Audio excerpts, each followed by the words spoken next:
सीतारामपुर नाम का एक गांव था जहां सोहन और मोहन नाम के दो व्यक्ति रहते थे जो कि बड़े ही धूर्त और चालबाज किस्म के व्यक्ति थे। अपने फायदे के लिए वो दोनों किसी को भी नुकसान पहुंचा सकते थे, लेकिन दोनों अपनी बुद्धि का बड़े ही अच्छे से इस्तेमाल करते थे। अरे सोहन, तुझे पता है यहाँ से दूर आसमान में और भी बहुत सारे प्लैनेट्स हैं। हाँ, मुझे क्या, ये बात तो सभी को पता होती है। उसमें खास बात क्या है?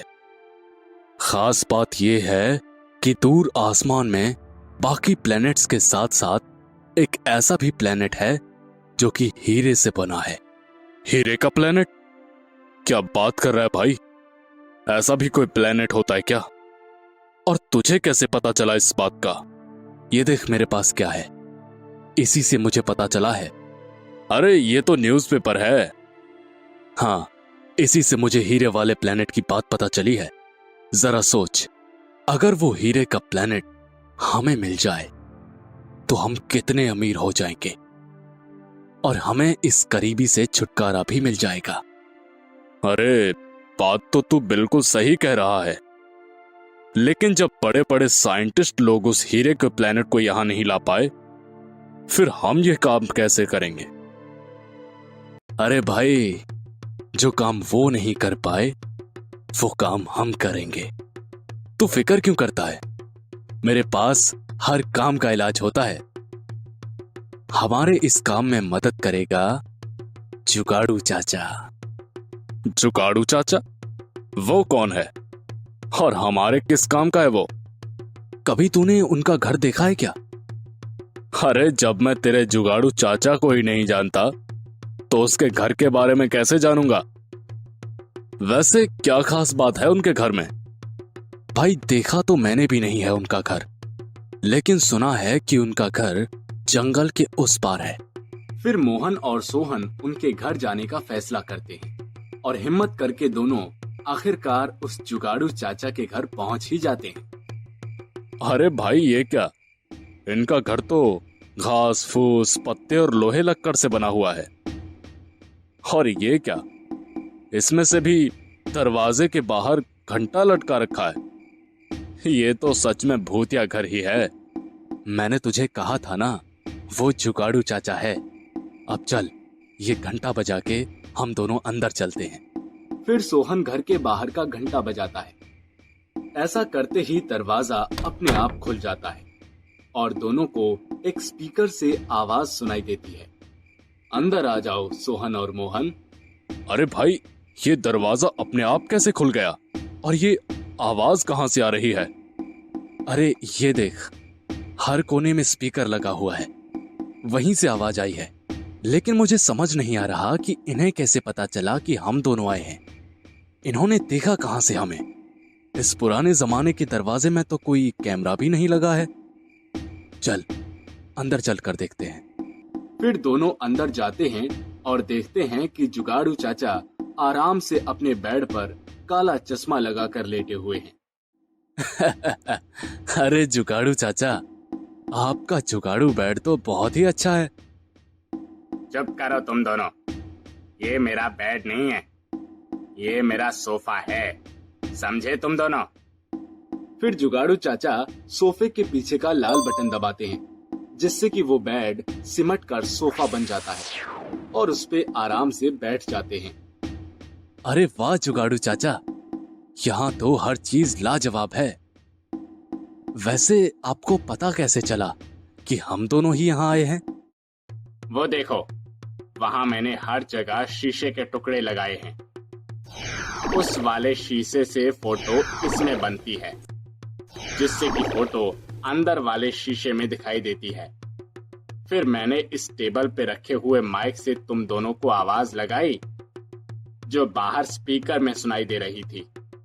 वैसे जुगाड़ू चाचा, हमने बहुत ही सुना था आपके जुगाड़ के बारे में, इसलिए हम यहाँ आपसे मदद मांगने के लिए आए हैं। मदद नहीं, लालच कहो, लालच। मैं जानता हूँ कि तुम दोनों को वो हीरे वाला प्लेनेट चाहिए, है ना? और उसमें तुम्हें मेरी मदद चाहिए। फिर तुम्हारा काम निकल जाने के बाद तुम दोनों रफू चक्कर हो जाओगे। ठीक कहा ना मैंने? जुगाड़ू चाचा की ये बात सुनकर दोनों हक्के बक्के रह जाते हैं। नहीं चाचा, ऐसी कोई बात नहीं है, लेकिन आपको उस हीरे वाले प्लेनेट के बारे में कैसे पता चला? तुम शायद भूल रहे हो, लोग मुझे जुगाड़ू चाचा के नाम से जानते हैं। मुझसे कोई खबर बच नहीं सकती, इसलिए अब उस हीरे वाले प्लेनेट को मैं हासिल करूंगा, जिसके बाद मैं बहुत अमीर बन जाऊंगा। लेकिन चाचा, उसमें से अगर हमें भी कुछ मिल जाता तो बहुत अच्छा होता। सोचूंगा। अगर तुम दोनों गधे मेरे किसी काम आए तो। फिर मोहन और सोहन दोनों जुगाड़ू चाचा की शर्त मान लेते हैं। ठीक है, अब हमें रात होने का इंतजार करना है। जैसे ही सब सो जाएंगे, फिर हम अपना काम शुरू कर देंगे। फिर रात हो जाती है और जुगाड़ू चाचा अपनी प्रयोगशाला में दोनों को ले जाते हैं, जिसे देखकर दोनों और चौंक जाते हैं। ये प्रयोगशाला में इतनी बड़ी चुंबक मशीन का क्या काम है? इस चुंबक से तो लोहे को खींच सकते हैं, और वो तो हीरे का प्लेनेट है। उस प्लेनेट के अंदर का हिस्सा लोहे का बना हुआ है और उसके ऊपर सारे हीरे हैं।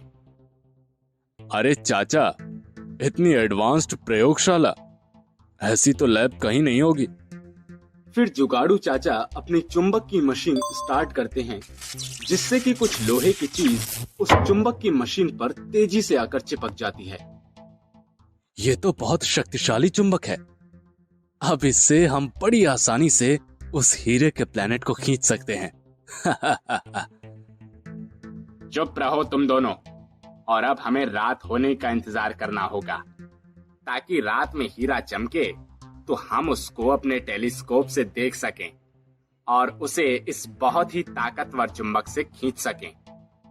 फिर जब रात हो जाती है तो जुगाड़ू चाचा अपने टेलीस्कोप से आसमान में देखते हैं कि चमकता हुआ हीरे का प्लेनेट आसमान में दिख रहा है।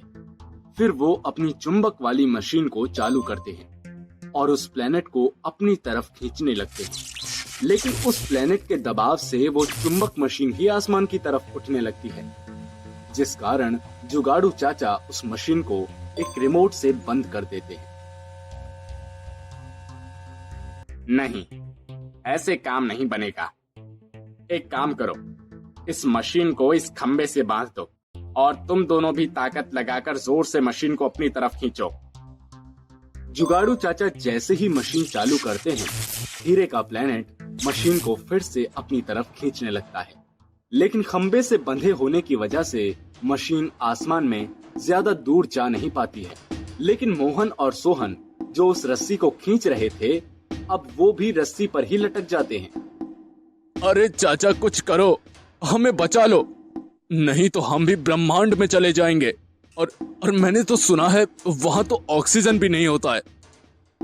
क्या क्या बात कर रहा है? मतलब अपने इस लालच के चक्कर में कुत्ते की मौत मरने वाले हैं हम दोनों। इसी नोक-झोंक में जुगाड़ू चाचा चुंबक मशीन का पावर और बढ़ा देते हैं, जिससे वो हीरों का प्लेनेट खींचकर मशीन को आ चिपकता है और मोहन और सोहन दोनों भी जमीन पर आ गिरते हैं। अरे वाह, ये कितना ज्यादा चमक रहा है।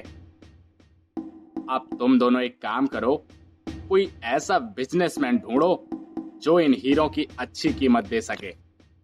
मैं ऐसे आदमी को जानता हूँ जो हीरों का अच्छा व्यापारी है। मैं अभी उसे जाकर यहाँ ले आता हूँ। फिर सोहन उस आदमी को लेकर आता है। आदमी तुरंत उस हीरे के प्लेनेट को देखता है और फिर सभी हीरों को जांच कर बोलता है, मैं ये सभी हीरों के तुम्हें 100 करोड़ दूंगा। इसी बीच कुछ साइंटिस्ट लोगों को ये बात पता लग जाती है कि किसी ने हीरे के प्लेनेट के साथ छेड़खानी की है, और वो इस बात का पता लगाते हुए जुगाड़ू चाचा के घर आ जाते हैं। रुक जाओ, ये तुम लोग क्या कर रहे हो? ये सरकारी संपत्ति है, तुम लोग इसे अपने फायदे के लिए बेच नहीं सकते। जब से तुम लोगों ने इसे धरती पे खींचा है तभी से पृथ्वी को काफी नुकसान पहुंचा है और अब तुम लोगों को इसकी सजा मिलेगी। इसलिए तुम्हें जल्द से जल्द इसे वापस वहीं भेजना होगा, नहीं तो धरती ही खत्म हो जाएगी। फिर सारे साइंटिस्ट उस हीरे के प्लेनेट को अपने कब्जे में ले लेते हैं।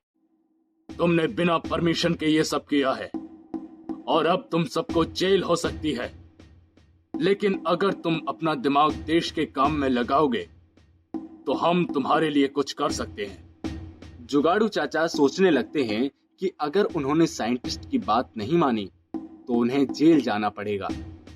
ठीक है, मुझे आपका ये प्रस्ताव मंजूर है। आपसे मैं देश के लिए काम करूंगा। ठीक है, हमें कुछ और लोगों की भी जरूरत है, इसलिए सोहन और मोहन तुम दोनों भी हमारे साथ काम करो।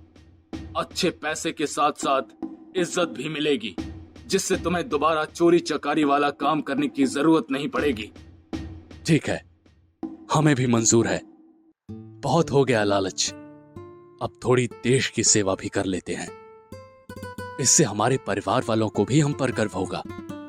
और इस तरह जुगाड़ू चाचा के साथ साथ मोहन और सोहन भी सभी साइंटिस्ट के साथ मिलकर काम करने लगते हैं और साथ ही साथ उस हीरे के प्लेनेट को भी वापस आसमान में भेजकर अपनी प्यारी पृथ्वी पे जो संकट आया था उसको भी टाल देते हैं।